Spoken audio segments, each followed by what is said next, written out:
What is Bitcoin and how does it work? Bitcoin is not only the first cryptocurrency, but it is also the most well-known of the over 5,000 cryptocurrencies currently in use. Bitcoin has become an inextricable part of the landscape, with financial media enthusiastically covering each new dramatic peak and stomach-churning fall.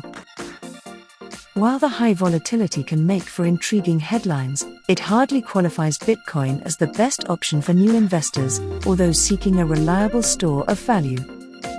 Understanding the ins and outs of Bitcoin can be challenging, so let's have a closer look at how it functions. But before we begin, support this video and channel by leaving a like right now and smashing the subscribe button. Enjoy! So, what is Bitcoin?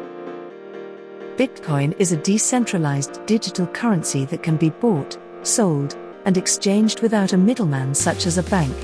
Satoshi Nakamoto, Bitcoin's founder, first identified the need for an electronic payment system based on cryptographic proof, rather than trust.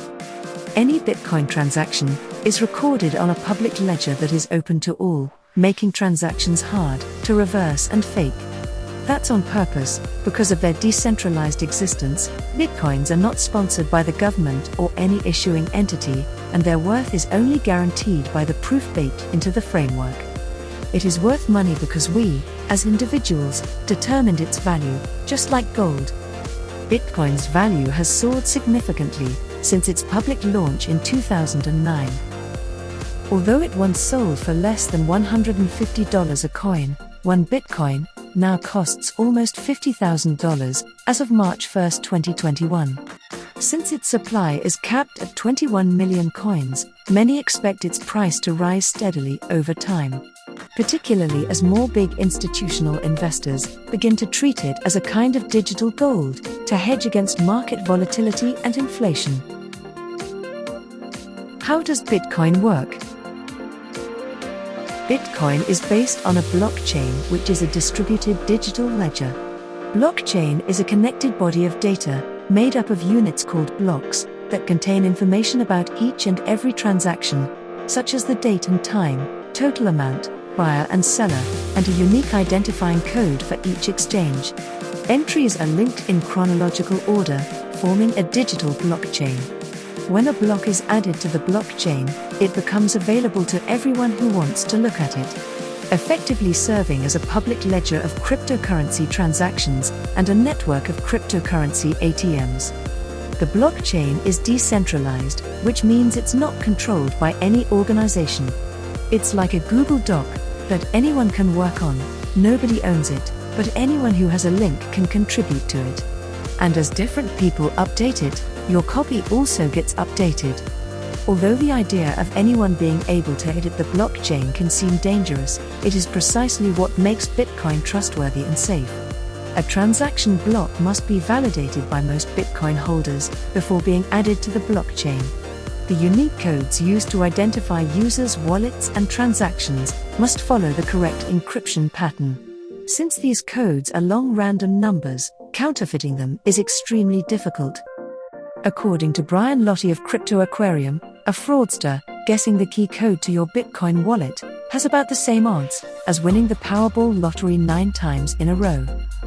This degree of statistical randomness in the blockchain authentication codes, which are required for any transaction, significantly reduces the probability of a fraudulent Bitcoin transaction being made by anyone. How does Bitcoin mining work? The method of introducing new transactions to the Bitcoin blockchain is known as Bitcoin mining. Bitcoin miners use a method known as proof of work, which computers compete to solve mathematical puzzles that validate transactions.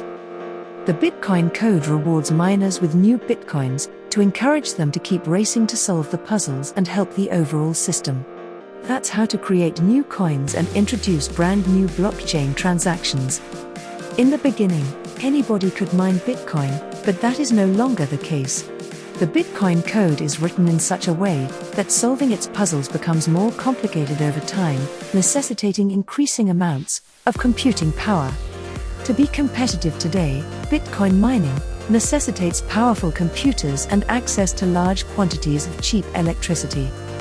Bitcoin mining is now less profitable than it once was, making it much more difficult to recoup the increased computational and electrical costs. When this technology first came out, every time you got a stamp, you got a much larger amount of Bitcoin than you do today. As the number of transactions grows, the amount you are paying per stamp decreases. By 2140, it's expected that all Bitcoins would have been released into circulation, leaving miners with no choice but to rely on transaction fees. How to use Bitcoin. Bitcoin is commonly used as an alternative investment, helping to diversify a portfolio beyond stocks and bonds. Bitcoin can also be used to make transactions, but the number of merchants who support it is still small. Overstock, AT&T, and Twitch are only a few of the big names that accept Bitcoin. You may even notice that some small local businesses or websites accept Bitcoin, but you will have to look around. PayPal has announced that it would begin accepting cryptocurrency as a payment method later this year that will automatically convert users' cryptocurrency assets into legal tender to fund transactions. You can also use a service that allows you to link your crypto account to a debit card, allowing you to use Bitcoin in the same way you would use a credit card. This usually entails a finance provider converting Bitcoin into currency in real time. Bitcoin allows people to store value without having to rely on a government-backed currency. However, when using Bitcoin as a currency rather than an investment, you must be mindful of certain tax consequences that vary by region. Should you buy Bitcoin? Due to the volatile aspect of cryptocurrencies, planners propose them as a side investment for clients. Bitcoin is similar to a single stock, and advisors would not advise placing a significant portion of your portfolio into any single business. If you're serious about Bitcoin, planners recommend putting no more than 1% to 10% of your money into it. If it were only one stock, you would never devote a sizable portion of your portfolio to it. If you like this video and would like to hear more, be sure to press the subscribe button.